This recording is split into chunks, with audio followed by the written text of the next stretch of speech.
Amém? Todos acharam? Vamos lá? Acompanha comigo aí então, hein? Diz assim, E Davi disse a Saul, que não fale o coração de nenhum homem por causa dele, o teu servo irá e lutará contra este filisteu. Você vai ver que algumas versões vai dizer o seguinte, não desfaleça o seu coração.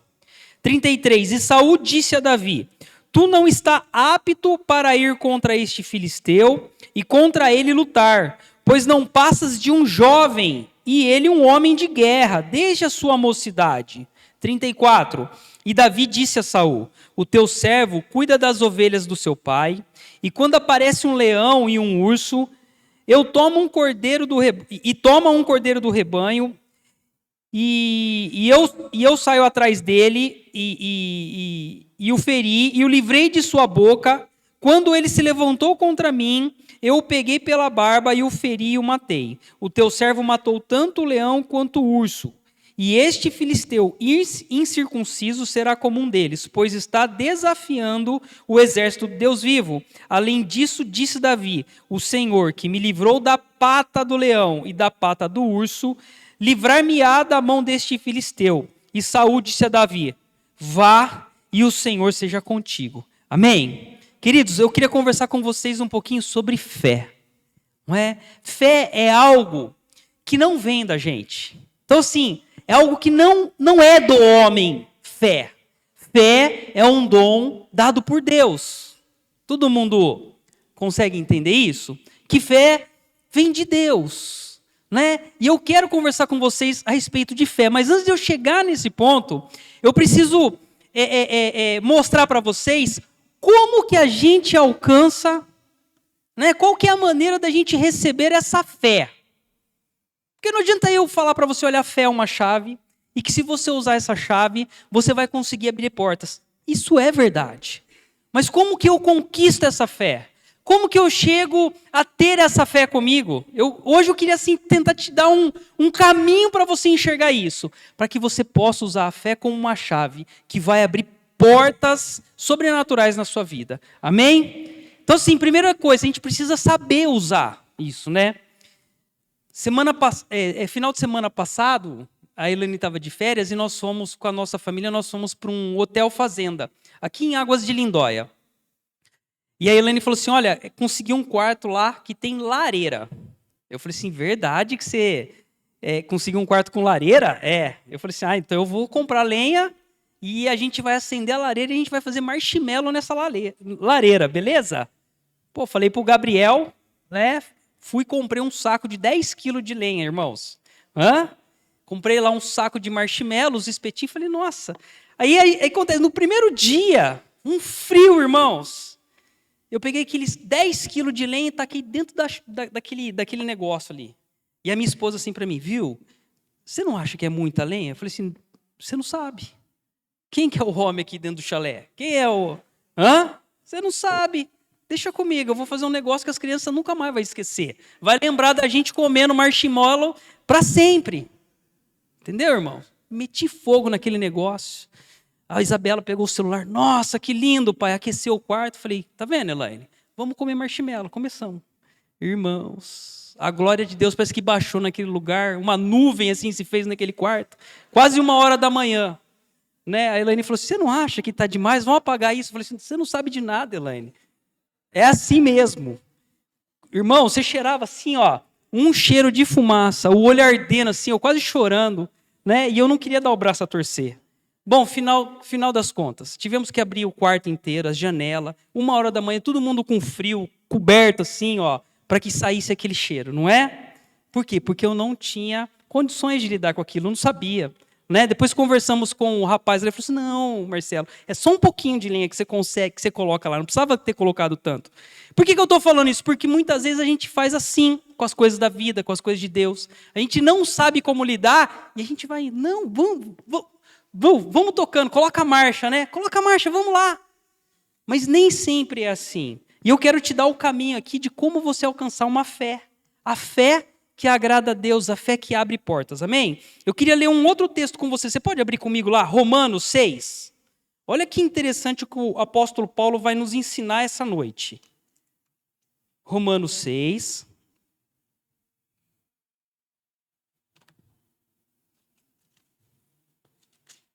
A partir do verso 22 eu quero ler com vocês. Romanos 6. A partir do verso... o verso 22, esse mesmo que eu quero ler com vocês. Tá? Diz assim, o apóstolo Paulo dizendo: mas agora, tendo sido libertados do pecado e tendo-vos tornados servos de Deus, tendes o vosso fruto para a santificação e, por fim, a vida eterna. Viu? Deixa eu falar um negócio aqui para você. O apóstolo Paulo está falando o seguinte, que antes de nós conhecermos a Deus, nós éramos escravos do pecado. Escravo não tem escolha. Então, assim, a gente, quando não conhecia Cristo, nós éramos dominados por esses pecados que estavam dentro de nós. Mas quando a gente passa a conhecer a Deus, a aceitar Ele como o nosso Salvador, o apóstolo Paulo está falando o seguinte, que a gente deixa de ser escravo do pecado, correto? E começa a ser servo de Deus. Então aqui tem duas possibilidades. Qual que é a primeira? Ser escravo do pecado. E a segunda possibilidade? Servo de Deus. Só que a gente não entende. A gente quer uma terceira via. Eu não quero mais ser servo do pecado, mas esse negócio de ser servo de Deus também não quero. Eu quero uma terceira via. Eu quero viver por mim mesmo. Então, assim, eu sei que o pecado não é bom, eu quero ser liberto dele, mas eu quero viver a minha vida, as minhas escolhas. Você não quer ser servo, porque, viu, você consegue entender que o servo, ele também não tem escolha? Uma pessoa que é serva de uma outra pessoa, ele tem escolha? Mas a gente tenta escolher, não é? Aonde trabalhar, o que fazer, qual carro comprar, não é? Estava conversando com o Leandrão, não é, Leandrão? A gente não é assim? A gente que é homem, nossa, passa um carro, eu quero comprar esse carro. Não é? A gente muitas vezes vai pelo impulso das nossas escolhas. Eu quero isso, eu quero aquilo. Só que a gente precisa entender, irmãos, que a gente não tem mais essa condição de escolha. Nós somos servos de quem? De Deus. Então nós temos que, servir a Ele. Então assim, Senhor, eu preciso de um carro, não é? E esse carro é para te servir? Qual carro eu tenho que comprar? É mais ou menos por aqui, irmãos. Mas é difícil, sabia? Porque a gente não consegue. Eu falo de mim, tá? Eu falo de mim. Estou falando de ninguém, não. Estou falando de mim. Experiência própria. E o que acontece? Isso muitas vezes vai atrasar a nossa vida. Porque o Senhor é um Deus que Ele permite que a gente faça as nossas escolhas. Não é? E às vezes a gente vai trilhando caminhos que vai nos levando para longe do propósito de Deus. Você consegue entender isso? Tranquilo até aqui? Então vamos abrir mais um texto aqui, só para a gente dar continuidade. Romanos 5:10. Romanos 5:10. Romanos 5:10. Olha o que diz esse texto que o apóstolo Paulo também, ele vai nos ensinando. Diz assim, porque se nós, sendo inimigos, ou seja, nós éramos inimigos de Deus, fomos reconciliados com Deus pela morte de seu Filho, muito mais tendo sido reconciliados, seremos salvos pela sua vida. Amém? Então, olha só que interessante. O apóstolo Paulo vai falar o seguinte, que a primeira coisa que acontece conosco, quando a gente se encontra com Deus, quando aceita Ele como nosso Salvador, nós somos o quê? Reconciliados, correto? É a primeira coisa que ele está falando o seguinte, né? Ele fala o seguinte, porque se nós, sendo inimigos, fomos reconciliados. Então, fomos está no passado, nós, né, fomos reconciliados. Aí ele vai falar o seguinte, com Deus pela morte de seu Filho, muito mais tendo sido reconciliados, seremos agora o que depois da reconciliação? Salvos. Como? Pela sua vida. Então, assim, deixa eu te explicar um negócio aqui que a gente para muito nessa parte. A gente é reconciliado, correto? Com o Senhor, e a gente começa a provar as coisas dele. Mas como a gente começa a provar da vida de Deus na nossa vida?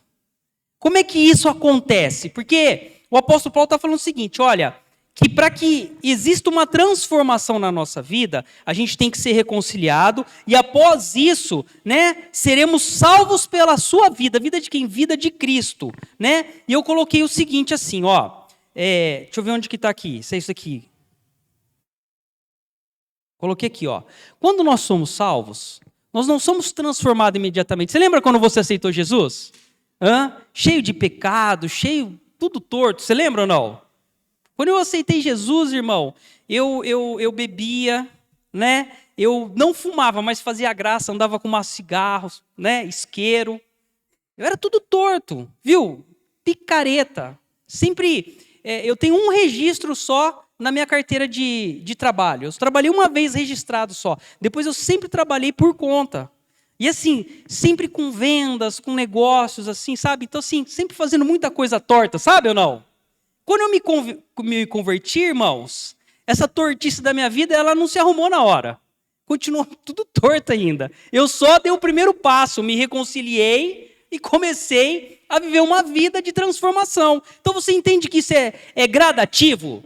Então assim, a gente não pode esperar de uma pessoa que aceitou Jesus aqui uma transformação imediata e mudança de vida. Isso é com o tempo. Mas como que isso acontece? Né? Como que isso acontece? Através da vida de Cristo. Eu coloquei assim, ó, onde que está a força da vida? Não está no sangue? Aonde que flui a minha vida? O meu sangue, aonde flui? Onde tem a fluidez da minha vida? Nos meus filhos. Sabe o Gabriel e a Isabela? A minha vida, o meu sangue flui neles, o meu e da Elaine. E com Deus não é diferente. Aonde que flui o poder de Deus? Aonde se manifesta o poder de Deus e flui esse poder? No Filho dele, em Jesus Cristo, irmãos. E só quando a gente começa a fazer parte do corpo de Jesus Cristo, a gente começa a provar do quê? Desse poder. E às vezes a gente não entende disso. Então assim, ó, a importância da gente participar do quê? Do corpo de Cristo, da igreja, é muito importante para a gente, irmãos. Eu não tinha essa noção. Sabe o que eu pensava? Pô, eu aceitei a Jesus, eu cuido da minha casa, eu faço meus negócios, eu estou vivendo uma vida de transformação, está tudo lindo, está tudo ótimo. Mas não é isso que o Senhor espera de nós. O que o Senhor espera de nós é o seguinte, olha, eu quero manifestar a vida do meu filho em você, mas você precisa estar inserido em Cristo Jesus, dentro da igreja. Não sei se com você é assim, viu? Quando a gente passa por momentos difíceis na vida, qual que é a primeira coisa que a gente faz? Parece um problema na nossa vida. Qual que é a primeira coisa que a gente faz? Pastor, eu estou passando um problema. Se o senhor me permitir, eu vou ter que me ausentar alguns dias do meu ministério, dos meus afazeres, porque eu tenho que resolver esse problema. Tenho orado muito e eu preciso que o senhor me abençoe. E o pastor fala o quê? Deus abençoe, meu irmão. Porque não adianta, às vezes a gente está tão decidido, não é? E aí o que acontece? Como é que você quer receber esse poder de Deus, se ausentando das coisas dele? Você vê a importância da gente estar inserido no corpo de Cristo, a gente estar pertencente a uma igreja, viu? A um ministério, irmãos. Eu falo porque assim, eu provei disso daqui. E isso daqui dá um atraso na nossa vida. Sabe por quê? Porque Deus preparou um monte de coisa para mim e para você. E aí ele fez os planos, esse negócio aqui encaixa o Marcelo, esse negócio encaixa o Denivan, encaixa o Rei, esse negócio encaixa o João. Você está entendendo? É assim que ele faz. Só que no meio do caminho o João fala assim, Senhor, sabe o que é? Estou com um problema aqui, vou ter que me ausentar, vou resolver. Deus olha para o João e fala assim, ok. O João não pode, mas o pastor Carlos pode. Vem cá, pastor Carlos. Você está entendendo? E aí acontece, é assim que flui o poder de Deus na nossa vida. Essa transformação é assim que acontece, irmãos. Não tem outra maneira. Por que eu estou falando isso? Porque para você receber a fé, e a fé é um dom de Deus, por onde que ela vai vir, irmão? Você acha que é lá na sua casa sozinho, você buscando a Deus? Não vai vir. Não vai ter mudança na sua vida se você não entender esses princípios que o apóstolo Paulo está nos dizendo. Dizendo o seguinte, olha, você era escravo do pecado. Você foi reconciliado e agora precisa existir um processo de salvação. Como que isso acontece? Com a introdução de Cristo em nós. A vida de Deus fluindo dentro de nós. Ela vai trazer o quê? Uma transformação para as nossas vidas. Né? A Bíblia fala que é muito interessante que quando o Senhor nos escolheu, nós estávamos como ainda? Em pecado. Quando Ele olhou para você, quando Ele te amou pela primeira vez, Ele olhou você, sabe aquela pior fase da sua vida, o pior de você? Ele enxergou isso e mesmo assim Ele decidiu te amar. Por que eu estou falando isso? Porque às vezes você olha para você e nem você acredita na sua transformação, do que Deus pode fazer, do que Deus tem para você, irmãos. Abre lá comigo rapidinho, ó, Gênesis 12. Eu quero falar sobre um cara que é considerado o pai da fé, Abraão. Gênesis 12.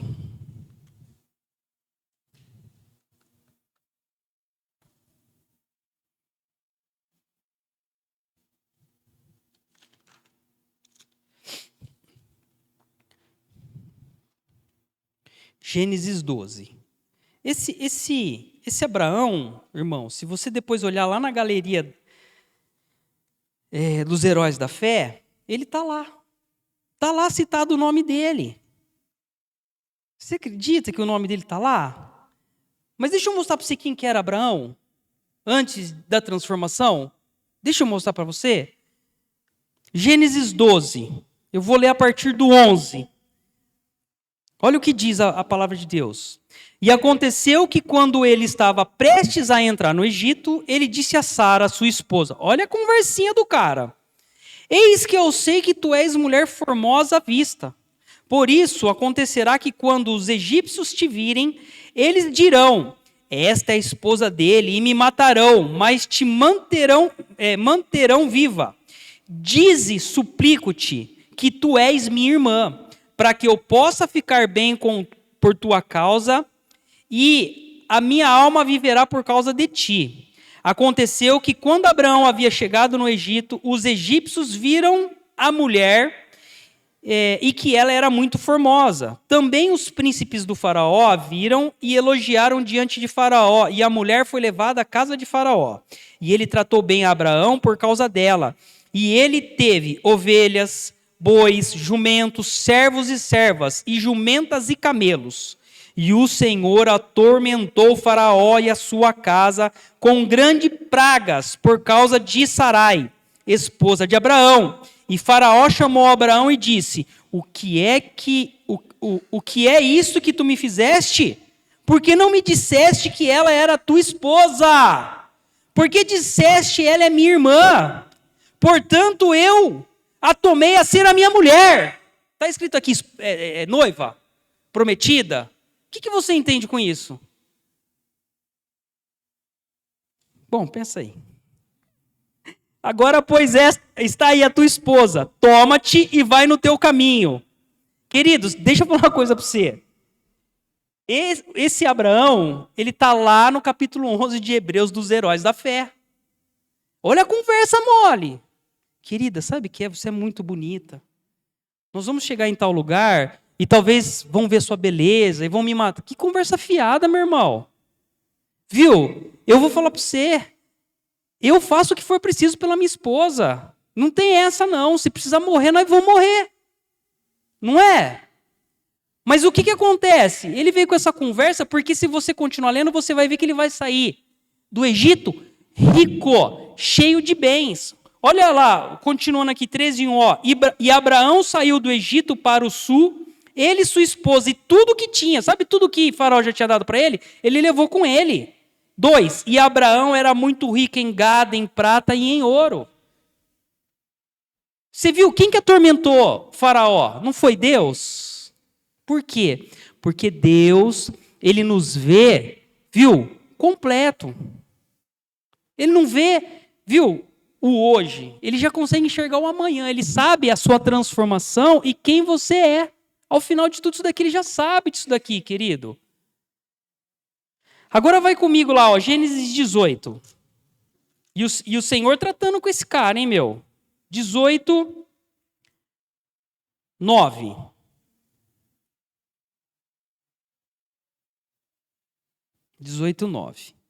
Aconteceu isso daqui. E aí no 9, ó. E eles lhe disseram, né? Esse daqui é os anjos que foram visitar Abraão. Onde está Sara, tua esposa? E ele disse, eis que está na tenda. E ele disse, eu certamente tornarei a ti de acordo com o tempo da vida. Qual que é o tempo da vida, irmão? 9 meses, isso aí. E eis que Sara, tua esposa, terá um filho. Ou seja, daqui 9 meses eu vou voltar aqui e a sua esposa vai ter um filho teu. E Sara o ouviu na porta da tenda que estava atrás deles. Ora, Abraão e Sara eram velhos e bem adiantados em dias, em idade, e cessou de estar com Sara a maneiras das mulheres. Por isso Sara riu dentro de si, dizendo, depois de tão envelhecida, eu terei prazer, e o meu senhor sendo também velho. E o Senhor disse a Abraão, porque Sara riu, dizendo, é verdade que eu, que sou velha, gerarei uma criança?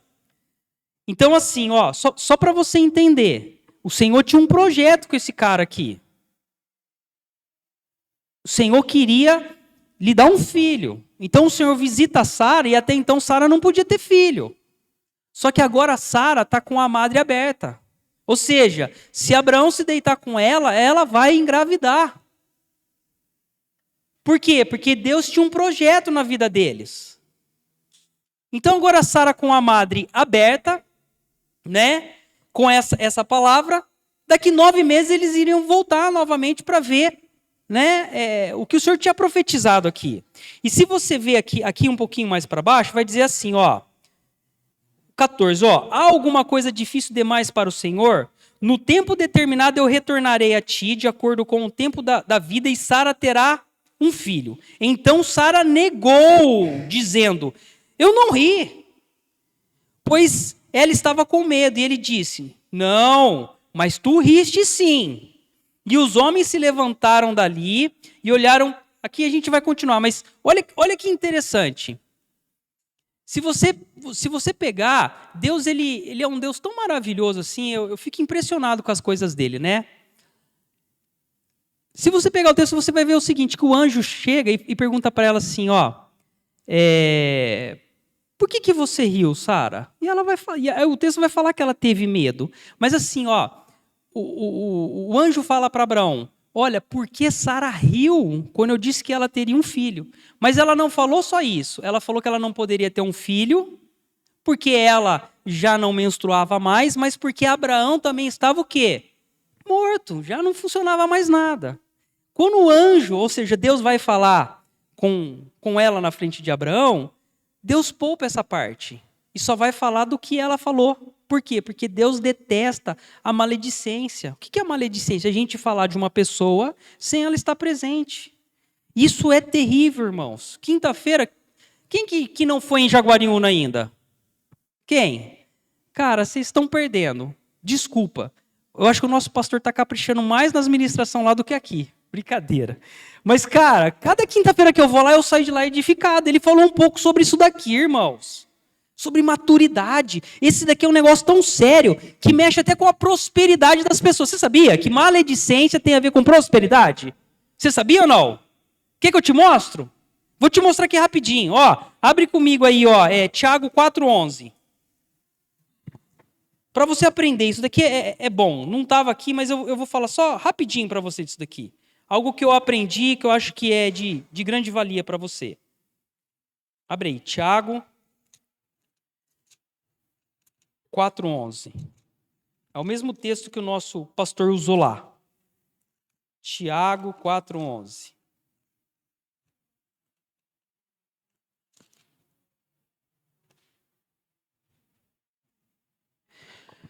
Olha só o que está escrito na palavra de Deus. Ó.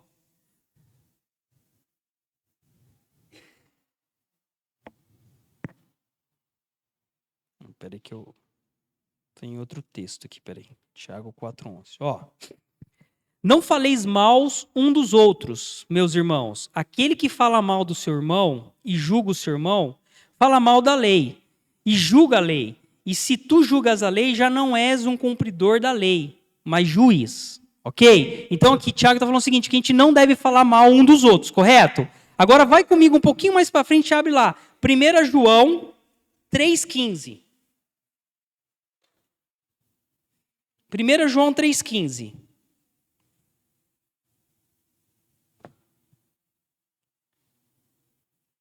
1 João 3,15. Diz assim, ó. Qualquer que odeie o seu irmão é homicida. Está assim na sua Bíblia? Qualquer que odeie o seu irmão é um homicida, um homicídio. Isso. Agora, olha só o que diz Gênesis 4. A Bíblia é fantástica, irmãos. Como ela se completa. Gênesis 4. Olha porque tem irmão que às vezes está numa dificuldade financeira terrível. Gênesis 4 diz o seguinte, ó, 4:11. E agora tu és amaldiçoado desde a terra que abriu a sua boca para receber o sangue do teu irmão das tuas mãos. Quando tu cultivares a terra, ela não te dará mais a sua força. Fugitivo e errante será na terra. Deixa eu falar uma coisa para você. Aqui foi derramado sangue do inocente, do próprio irmão. Quando você fala do seu irmão, a Bíblia está falando o seguinte, que você também assassina ele, você é um homicida. Então assim, a terra, quando isso acontece, quando você é pego falando mal de um outro irmão, viu? A terra, a força não vai te dar o que ela poderia produzir. Por quê? Porque você se torna maldito. Então a maledicência é terrível, porque às vezes é a esposa falando do marido, é o marido falando da esposa. Hã? Você nunca chegou alguém falando para você? Pô, minha esposa é isso, minha esposa é aquilo. Ou chegou a esposa, meu esposo é aquilo. Viu? Você mesmo está se amaldiçoando, querido. Ou falando do irmão. Isso, aquilo. A gente não pode. Tem que tomar cuidado com isso. Tanto que Deus, viu? Na hora que Deus vai falar para Abraão que Sara riu, o Senhor toma cuidado com isso, para não colocar o coração de Abraão contra o coração de Sara. Porque ela falou mal do marido dela para o Senhor. Então, para você tomar cuidado com isso. Amém? Queridos, vamos lá. Ó, Gênesis 20, só para continuar aqui. Deixa eu correr que o tempo tá corrido. Gênesis 20.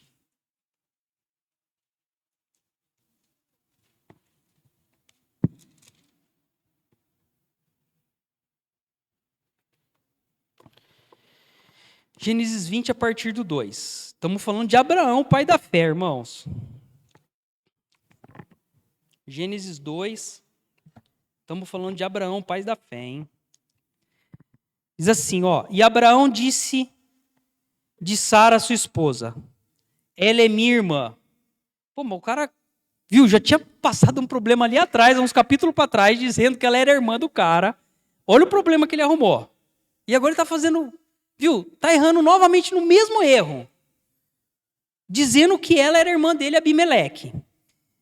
E Abimeleque, rei de Gerar, enviou e tomou Sara. Mas Deus veio a Abimeleque em um sonho à noite e lhe disse, eis que és nada mais que um homem morto pela mulher que tomaste, pois ela é a mulher de um homem.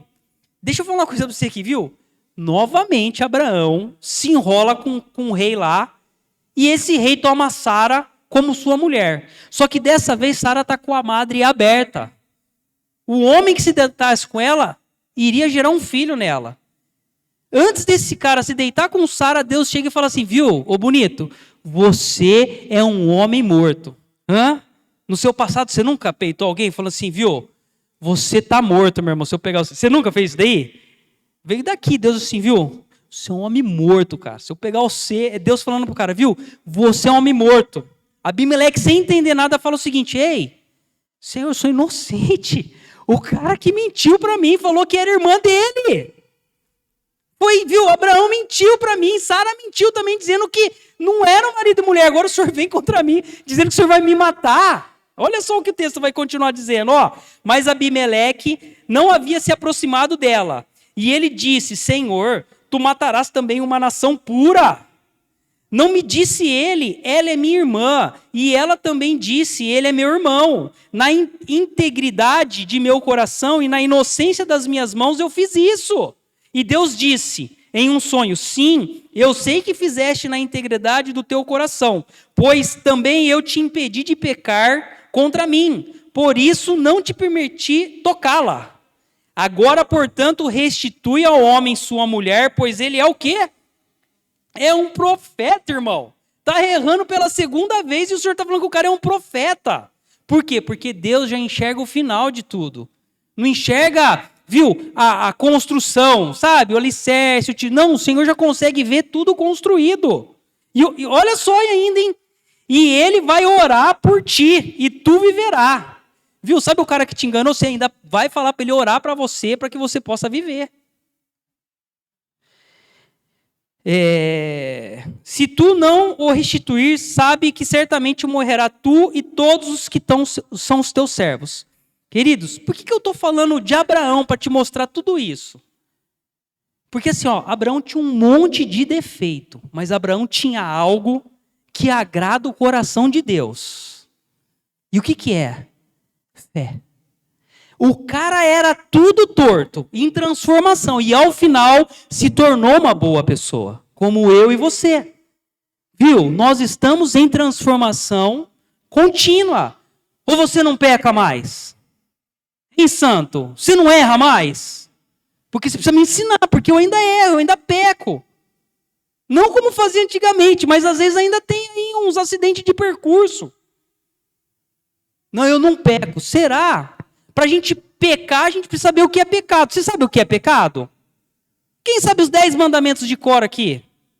Hein? Não vou fazer você passar vergonha. Porque é capaz de você falar 3, 4, 5. Mas não são 10, são 613 a Bíblia fala. Você conhece os 613? Eu não conheço. Então tem coisas que eu nem sei o que é pecado. Então se eu nem posso falar para você se eu peco ou não peco. Então, assim, a gente precisa entender o seguinte, que nós estamos vivendo uma vida de transformação, certo? E o Senhor sabe disso. E nesse meio Ele vai nos ajudar. Mas o que é que esse homem tinha, que o Senhor tinha um negócio com ele? Fé. Abraão tinha um monte de erro, mas ele tinha fé. Tiago lá vai falar o seguinte, que sem fé é impossível agradar a Deus. A fé é a chave, irmãos. Então assim, por mais que a gente seja errante, por mais que a gente esteja em transformação, nós precisamos ter algo em nossa vida. O que é? Fé.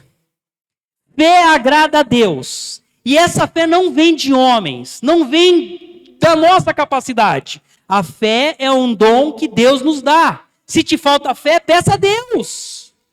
Mas como que eu posso pedir algo para quem eu não tenho permitido ser o meu Senhor? Quando nós temos um Senhor, querido, você já não tem mais escolha. Hoje nós fomos almoçar, aniversário da Elaine. Falei para ela assim, Elaine, o que você quer? Escolhe o que você quiser, não é? Já teve época que eu falei, Elaine, pode escolher, mas escolhe o mais barato que a gente não é. Mas o pastor não falou do Mastercard? Eu falei assim, cara, se não der no débito, a gente passa em 2 vezes, não é? Mas a Isabela não tem escolha, irmão. Eu quero comer. Não tem, meu. O seu senhorio sou eu, minha querida. Não adianta você falar que você quer comer X, você vai comer o que a sua mãe quiser. Com Deus é igual. Com Deus é igual. Quando você aceita o senhorio dele na sua vida, não tem mais escolha. Viu? Não tem. Senhor, eu quero isso.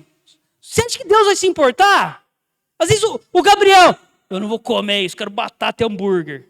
Cara, eu finge que nem escuto. A Elaine fala assim, você não vai comprar? Eu falei assim, que nem escutei. Finge que você não escutou. Ele vai comer o que tem, meu. O Senhor é da mesma maneira. Quando a gente se submete a Ele como servos do Senhor, a gente não tem mais escolha, irmão. Quando o pastor chama você para jantar, você fala assim, ô pastor, faz tal coisa que eu só como tal coisa. Você fala isso? Porque quando Ele te convida, Ele começa a tomar o senhorio da sua vida. Você não tem mais escolha, você vai comer o que tiver. Com alegria, mesmo que você não goste, tá bom? Tá bom. Com o Senhor é a mesma coisa, irmãos. Quando a gente se submete o senhorio da nossa vida a Ele, deixa eu falar uma coisa pra você, tenha certeza que nada vai faltar. Mas assim, as suas escolhas já não prevalecem mais. As suas vontades não prevalecem mais. É isso o que a palavra de Deus está nos ensinando. Não tem mais vontade. Mas o que o Senhor quer de nós? Ele diz o seguinte, olha, eu vou ser o seu Senhor. Eu que vou cuidar da sua vida. E assim, como é que eu faço para agradar o meu Senhor? Hoje eu quis agradar a Elaine. Ela queria comer num restaurante lá que há muito tempo ela estava falando do restaurante, né? Eu estava segurando um pouco, né?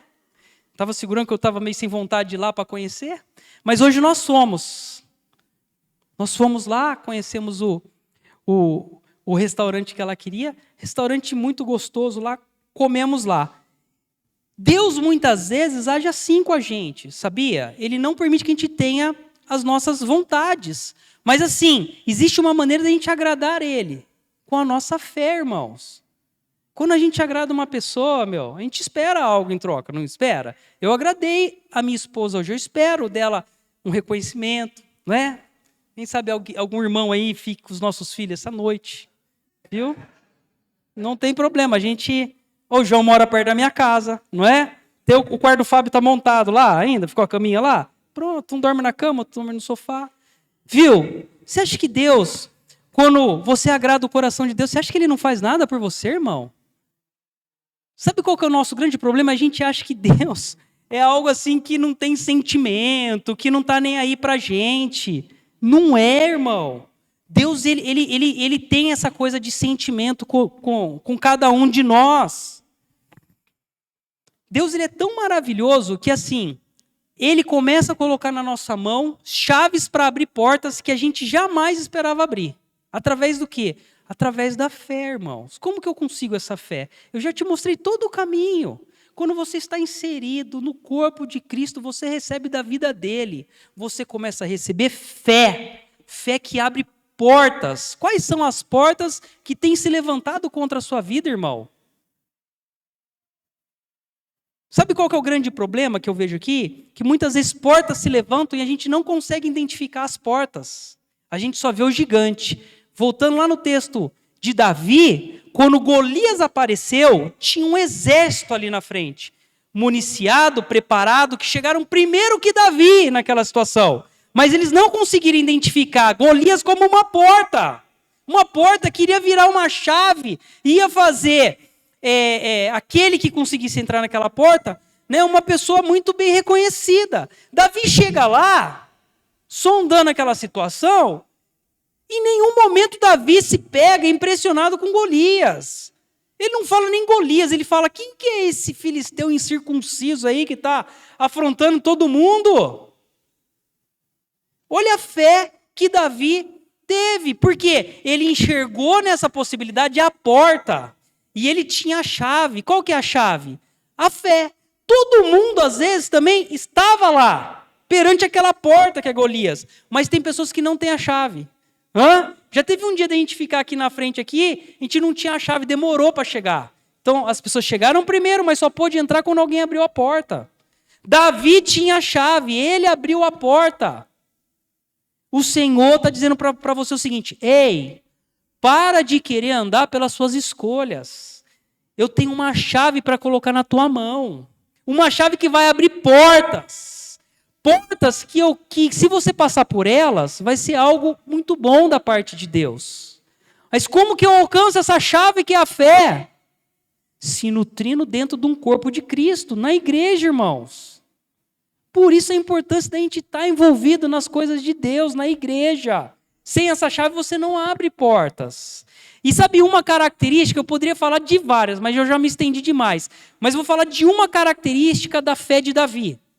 Ela é uma fé resolutiva, uma fé que resolve. Adianta eu ter fé e ela não resolver de nada? A nossa fé tem que ser uma fé que resolve.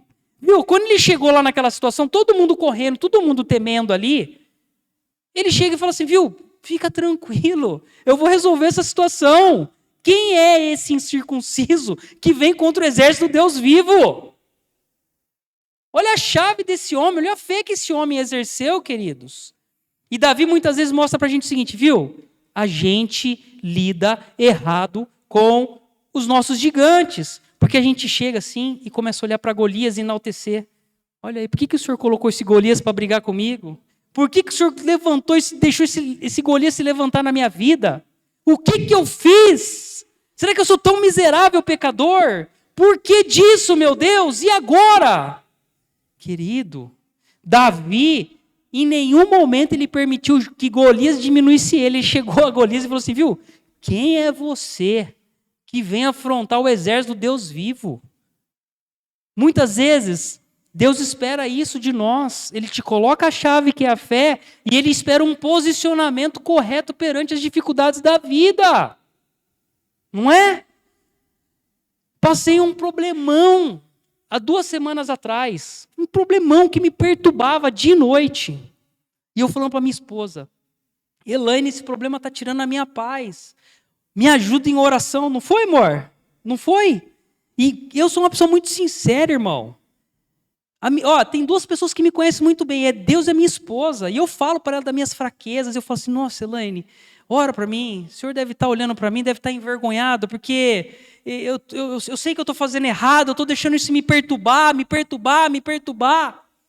E aí eu tão preocupado com isso, sabe? Eu fui orar. E me deparei novamente com essa palavra que eu já estava preparando para trazer para a igreja. E o Senhor falou assim, viu? Olha como você tem lidado com esse gigante.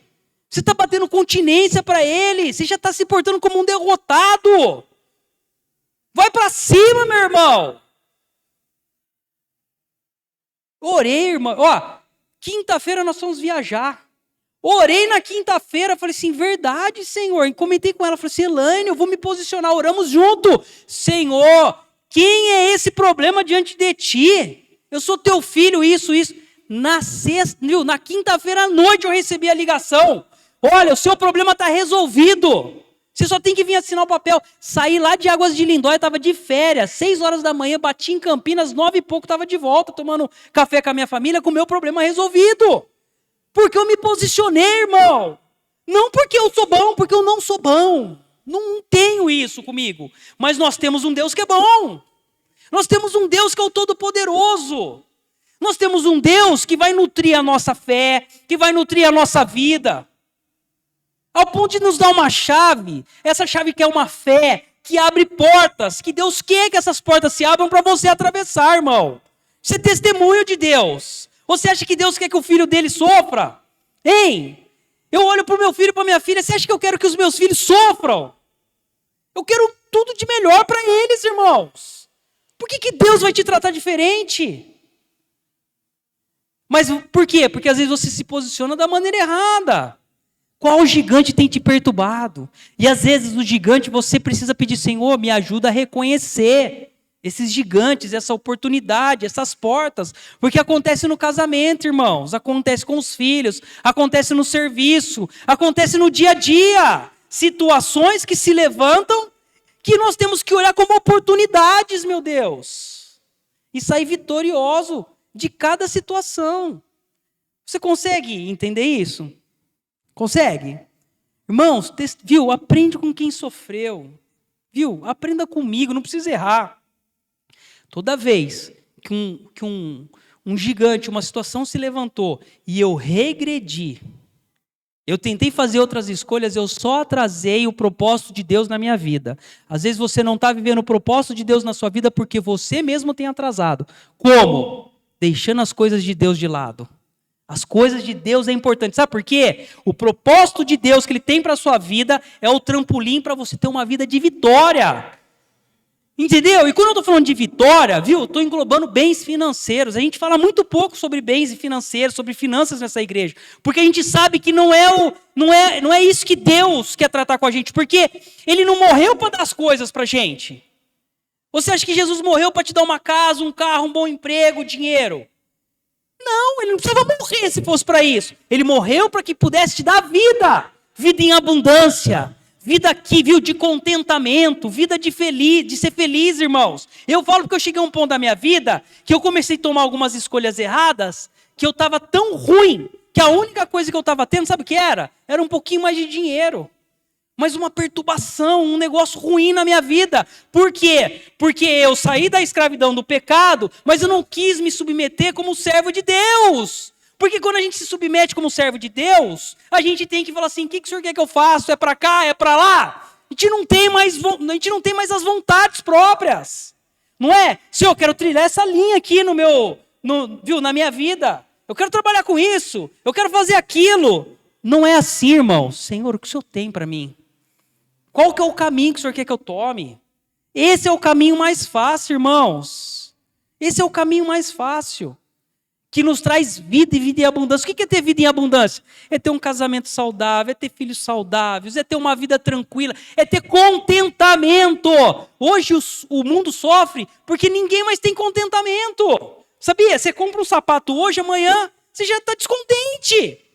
Eu preciso trabalhar que esse sapato está feio, preciso comprar outro. Não é? Você compra um carro hoje, amanhã você já quer comprar outro. Não é? Às vezes a gente sofre descontentamento com os filhos, com a esposa, com o marido, com o serviço. Mas Deus está dizendo o seguinte: ei, se você me permitir colocar minha vida em você, você vai ter contentamento. Viver contente. O apóstolo Paulo não falou assim? Viu? Quando não tinha nada, quando tem, sempre viver contente. É isso que o Senhor espera. Ele quer te dar uma vida em abundância, irmãos. Uma vida de contentamento. Uma vida rompendo em fé. Cada desafio que se levantar na sua vida é para você romper em fé. E eu fico tão contente porque eu converso com... Eu estou olhando cada irmão aqui, eu vejo Deus levantando portas e essas pessoas rompendo, passando. E Deus não vai ficar devendo nada para ninguém. Não é? Estava conversando com meu irmão Roberto, indo para São Paulo. Viu? Tá olhando esse homem aqui? Vai ser um grande empresário, cara. Ó, cheio, vai. Sabe por quê? Homem de princípio. Sabia? O ramo que esse homem trabalha é dificílimo. Ó, muita propina. Muita propina. Sabe como ele é conhecido? Como homem que, viu? Ali não adianta, ele não sai acerto. Quem ele está honrando? Deus. Deus não fica devendo nada para ninguém, irmão. Não é? Roberto, fala a verdade. Você não precisaria de um dinheirinho a mais, não seria bem-vindo? Hã? Quem não gostaria de um dinheirinho a mais, irmãos?